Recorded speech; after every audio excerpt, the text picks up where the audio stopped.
Christmas can be an absolute wonderful time, not only for us, but for our animals. We're spoiling them, we're buying them gifts, and it can just be really fun. But we need to make sure that we're taking precautions where they're necessary. So on today's episode, we're going to be talking about the hazards that Christmas can bring and how to keep our pets safe during this holiday season. Let's dive into it next.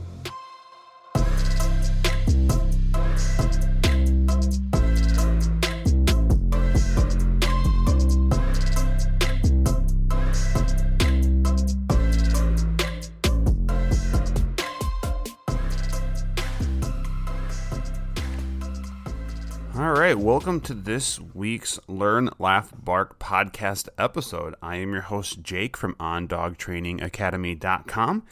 If you've been listening and you haven't checked out our website yet, definitely jump over, check that out, ondogtrainingacademy.com. I will put a link to it in the description of this week's episode, and just check it out. Subscribe to our email list. We're a growing online dog training company, and we're just wanting to get our name out there. So definitely jump on that, check it out. And we do have a couple courses available right now if you're interested in those. Otherwise, follow us because more will be coming. So like I mentioned in the intro, we're going to be talking about a lot of things Christmas and it pertaining to our dogs. And I think this is a really good time. Now, if you've followed me in previous episodes, when we're getting close to holidays, I like to put out a holiday episode that kind of talks about things that we just want to be careful about, whether it's Halloween with masks and candy or Thanksgiving with food and company. We want to make sure we are taking precautions where they're necessary. Now, this doesn't mean we're not going to have fun with our dogs, because I think Christmas can be an absolute blast for the dogs. But I just want to go over some things that I find are red flags. Now, I've been doing a lot of research on this. Now, granted, I do know, a lot of the issues, but I wanted to do some looking up and make sure I covered as much as I possibly could to give you guys as much information as possible. And one of the places I went to was MedVet. So it's medvet.com. They deal a lot with different pet things, healthcare for pets, obviously. And they posted an article back in 2009 talking about the hazards of it. And so I did pull some of the things off of there, and I'm using those today. So you can definitely check this out on MedVet's website if you're looking for more information or to follow with this. I will try to remember to put a link to this article in my description as well. So first thing we're going to talk about is the Christmas tree. The Christmas tree is such a iconic thing when it comes to holidays, when it comes to Christmas. And we all want to have that Christmas tree, or most of us want to have that Christmas tree up during the holiday seasons. But we need to be careful, because not only are there things on the Christmas tree that can hurt animals or hurt our dogs, but also just decorations in general. You got to remember, especially if your dog is new to Christmas or new to this, or even if they're not, dogs are very curious animals. And so you've got lights hanging, you've got ornaments hanging, bulbs. Well, what's a bulb look like? It looks like a tennis ball, looks like a toy. And especially if you have glass bulbs, the dog bites that, it blows up in their mouth, and suddenly now you're trying to get shards of sharp stuff from your dog's mouth, or you're making an emergency trip to the vet because your dog ate some of it.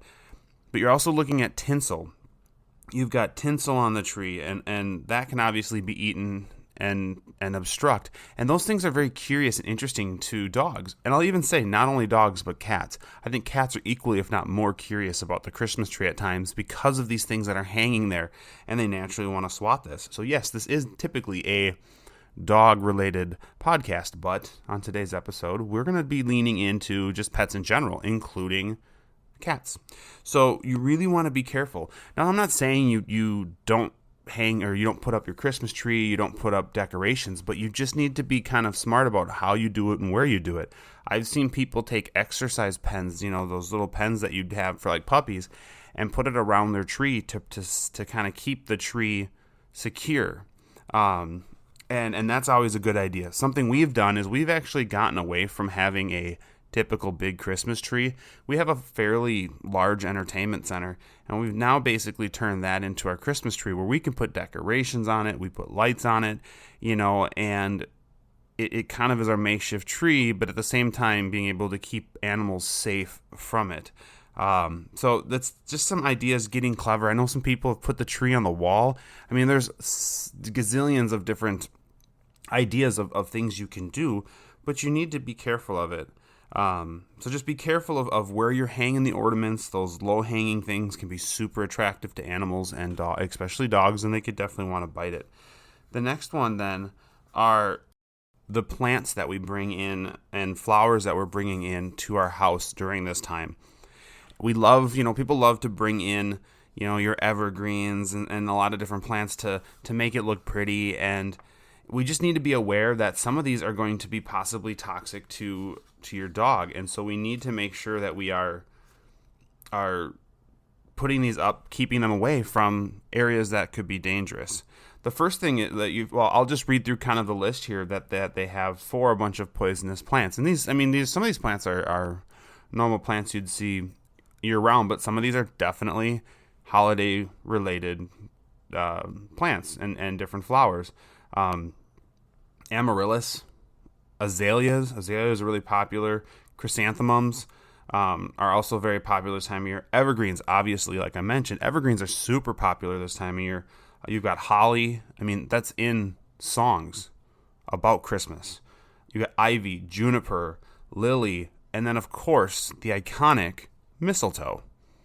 We just need to be careful where we're putting these plants. And like I said, this isn't just about dogs. This is also about cats.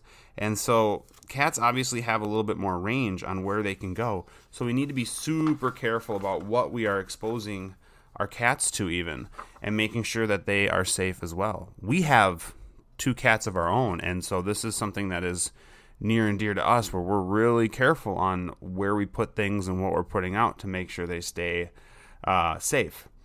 The next one, which I already kind of touched on, is the glitter and the tinsel and the ribbon. This is obviously for dogs, but more and also for cats. But obstructions and things can happen in surgeries, especially this time of year when their emergency surgeries are not cheap. I can promise you that. It's going to be a heck of a lot easier and cheaper to hang up your tinsel out of the reach of these different animals and just making sure they stay safe. Obstructions, I've dealt with obstructions in the past. They are not a fun thing to deal with. The dogs and cats are very, very, very uncomfortable. But just keep that in mind. The next one then is it's what you're using, I suppose, to when companies coming over. This time of year, you're doing a lot of traveling. You have people doing a lot of traveling. And so your dog could potentially be exposed to more things like antifreeze or ice melt. Ice melt isn't something like, especially if it's like salt, it's not necessarily dangerous where it could be fatal. Unlike antifreeze can absolutely be fatal to your animal. But ice melt can be painful for their feet. So when you have company coming over and you start throwing out a bunch of salt on the sidewalks and stuff, and you do a lot of heavy de-icing because, you got grandparents coming, whatever, completely understand. You also need to keep in mind that if your dog's going to be stepping on this, you probably should try to look for something that's a little bit more pet safe. And we need to make sure that it's not going to hurt them. Now, like I said, if you're throwing salt on your sidewalks and stuff, just regular, normal ice melt salt, it's okay.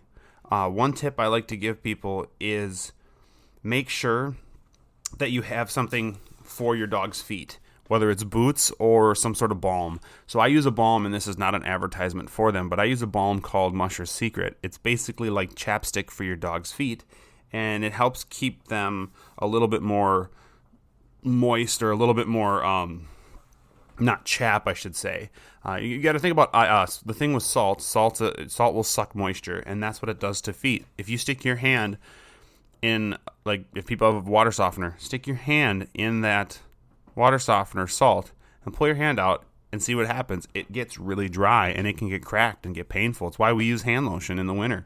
It's a very dry season. Well, it's the same thing with the salts and stuff on the sidewalk. So make sure you're either using a pet safe salt, which they make tons of it now, or if you're using salt, make sure you're wiping their paws off, putting some cream or something on, or some balm on their feet for them, or you could even be putting boots on them if they like boots.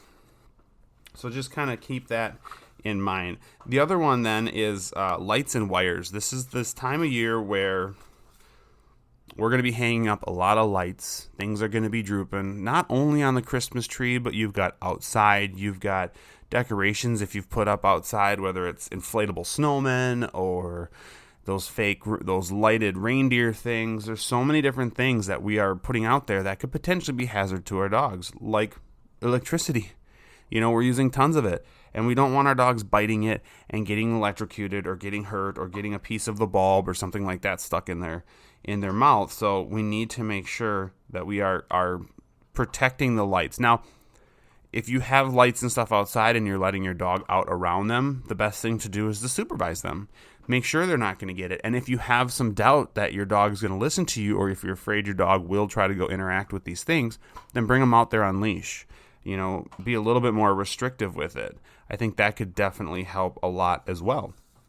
The next one then is we're going to dive into a little bit of cooking. So this time of year, people are doing a lot of cooking. They're cooking cookies, which is fantastic, breads, all of these different things. And we need to make sure, especially when it comes to unbaked dough, that we're not giving dogs access to it. Now, of course, you're not going to just be feeding your dog. At least I hope you're not going to be feeding your dog raw dough or bread in general. I'm not a fan of feeding the dogs. However, dogs can be opportunistic, and if they see an opportunity to jump on the counter and take something, they may do that. We need to make sure, and then I would say this goes beyond just dough. This could be sweets in general. This could be so much different foods that could be toxic to the dog. And I'm not going to go over all the foods that could be toxic, because we could be here all day. And honestly, I don't even know what you guys are going to be eating for dinner on Christmas. We used to do prime rib, and then we did ham, and now we're doing Italian this year. So if you're anything like us, it could be literally anything. So I'm not going to go into all the things that could be hazardous, but really, if something could be possibly dangerous to your dog, you need to make sure it's out of reach. And I mean out of reach, because the dogs will definitely try to go for it. So just watch the food. The next thing is the obvious: toys, batteries, wrapping paper, all that stuff. That's all going to be around the tree. Now, obviously, you don't want the dog messing with the presents and stuff under the tree. We want to make sure that those get left alone. But also, once they're opened and we're crumpling up the stuff and throwing it away, again, we look out for ribbons, look out for tinsel, be aware of piles of tape, piles of wrapping paper, things that dogs could potentially see as interesting and fun to interact or play with that could potentially be dangerous and bad for them. Toys and batteries and stuff on the ground. Kids are going to be, if the kids are anything like I was when I was a kid, they're going to play with the toy, but then they're going to want to play with the other toy and the other toy. And so there's going to be things left around, whether it's food or toys or whatever. And if the dog sees it and thinks it's something that's interesting to them, they could possibly interact with it. And depending on what it is, it could certainly be dangerous. So make sure that you're keeping an eye on your dog. Supervision is always important, but keep an eye on your dog and interrupt if they're going for stuff, but make sure things get kind of picked up too. The next one then is going to be a little bit long-winded, just because it's going to kind of lead into a few different things. And this is company. So you're going to have company coming over. I think it's really important to manage your dog when there's company around. I don't trust company, whether it's family or friends or whatever. I don't trust them to do what is right or what is safe all the time for my dog. The reason for that isn't because I don't necessarily, because I think they're bad. I don't think they're bad. I just think some people have different views and opinions on what dogs can and can't do, and it probably doesn't fit with what I want them to do or not do, like jumping or play biting or what you feed them. You're going to have family or friends who are going to try and slip them little bits of snacks here and there. And yeah, their 75-pound super obese corgi eats all that stuff all the time and doesn't die, but that doesn't mean your dog should. You want to make sure that not only your dog is safe, but people are interacting with your dog in a safe and positive way. So I do a thing called crate and rotate, where basically I'm going to have the dog in its kennel for most of the time. But when I want to have the dog out, I have the dog out on leash. I let it go around with me. It's social. It gets to interact. And that way I'm having positive sessions and positive outcomes. more so than if I just let the dog go and just said, well, I hope you're friendly or I hope you don't get into trouble. But I'm also doing short little stints of this so the dog can't be overstimulated. And because your family's there to see you as well, being able to put the dog away and then go enjoy family without worrying about your dog or your cat, I think is really important. So I do a lot of crate and rotate. The thing you also want to be careful about when you do have company over is alcohol. People are going to leave cups around. People are going to put them on the floor or maybe even try to offer your dog this stuff. But alcohol can be super dangerous and toxic to dogs and cats. We just want to make sure that they are safe. So keeping those things out of reach is definitely going to be important. Monitoring, this is why I like to have them on leash, because I don't know who set what where and what was on that plate or what is in that glass. And if the dog goes over and just immediately goes food and eats it or starts to drink it, it could possibly be toxic to them and hazardous. So I like to make sure that I keep them safe. So the crate and rotate is going to work really good to kind of minimize these different things. Now, the other one, and when I read this, I kind of chuckled because I do think that dogs have a point with this. This is Christmas sweaters. Christmas sweaters, and especially if you're doing the ugly sweater thing, some Christmas sweaters we probably can all admit are hideous. Flashing lights, different things going on. Some of them make noises. They're almost like a giant toy to some dogs. And that's just it. The dog will find it curious and want to go over, and then they start to destroy it. Well, if there's electrical wires, if there's a battery, if there's tinsel, if there's little poof things on there. I mean, I've seen so many ugly sweaters or just Christmas sweaters in general that are just ridiculously cool in a lot of ways, but there's just a lot to them. And if the dog gets a hold of them and starts to destroy them, we don't need them eating some of the stuff that is on there. And tear them off, swallow it, get sick, all of that. The last one that I just want to mention here is what I think is kind of an obvious one as well, but it needs to be mentioned. So when we would go places for Christmas, we'd get to a family's house and they'd have a room where they go, put your coat in here, whatever. And you put your coat in there, you put your purse in there, whatever. You need to make sure your dog cannot have access to those things.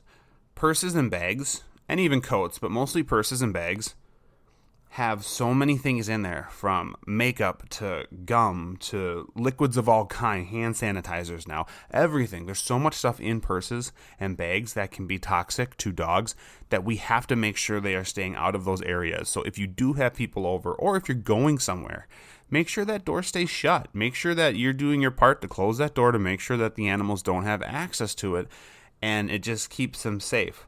You know, and again, even if you're putting coats and jackets and purses and all this stuff up high, I still don't trust that the dog might not be able to pull something down, or the cat won't be able to get up there. So really be aware not only about what you're bringing to the party, but where you're putting it as well, or guests, as well too.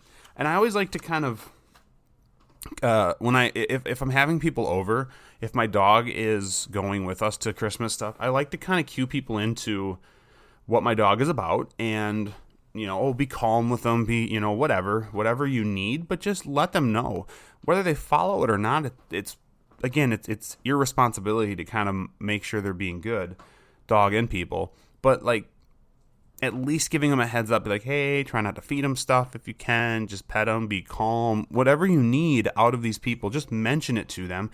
It doesn't mean that they're necessarily going to listen, but it definitely could help. And the last thing I'll talk about here as a whole when it comes to Christmas and pets is getting a dog as a Christmas present for somebody else, or even for yourself. To me, I'm cautious about this. And the reason for it is a lot of times our decisions on getting this dog or cat come from the desire to get it at this time of year for this occasion, for holidays, for a gift, for whatever. And it limits our pool of selection. Suddenly we're just looking for a dog that will be available this time of year, as opposed to looking for the right fit, the right breed, the right breeder. We're just like, oh, they have puppies. Oh, that dog's cute. Okay, I'll get that as my dog. And then, a lot of times Christmas puppies, well, not a lot of times, every time, they grow up and they go from being these cute little gifts to being a lot more work. Now, we do have a course on our dog that if you are planning on getting a dog for Christmas, I recommend you go over there, check it out, and take the course, where it's going to give you a head start on everything that you need to get things going, which I think are really important. It's going to help you prep your house, safety, come up with plans, the training, crate training, potty training, all these different things are all included in this course. I think it's super, super good. You have over 6 hours of video and discussion. You have PDFs, documents, all these different things at your disposal. You have a community that you're able to go to. So I definitely recommend taking this course if you're getting or just got a dog. Whether it's a puppy or it's an adult dog, it doesn't matter. But just be really careful. Really think about, like, is this going to be a good gift? Because like a lot of gifts at Christmas, over time, the dog starts to be less fun, especially if you're getting it for kids. Dogs are a lot of work, picking up poop, feeding, grooming, all those things. And it's going to fall back onto you as a parent. It's going to fall back onto you. And suddenly it became basically your Christmas gift to yourself, as opposed to the Christmas gift for the kids or whomever else you were getting it for. So just be really aware and think about if getting a dog is something that would be good for a Christmas gift. What you can give for a Christmas gift, if you are looking to get a dog, give the gift of searching for that perfect pet. Say, you know what, here's your Christmas gift. We are going to find a dog, a puppy. We don't know exactly when. We're going to start searching, and we're going to find you this dog. You could give that almost like a gift certificate for one dog or whatever it might be. And this allows the excitement that it's going to happen, but it also allows the child or whoever to prepare. And it also allows you to do more research and be ready and know the breeder or know the rescue or know the dog you're going to be getting and have a more comfortable feeling and more set up for it. Like I said, our course helps with this, but just in general, give the idea of getting a new dog as opposed to giving a new dog. I think this is a better gift in the long run. Maybe it's not as exciting at first because there's no dog there yet, but it helps a lot. So guys, that is it for this week's episode. I hope everybody is having a good and has a good holiday season. No matter what you're celebrating, it doesn't matter. Have a good holiday season with your friends, your family, and most importantly, with your animals. Have a good season. And like always, we'll see you next week.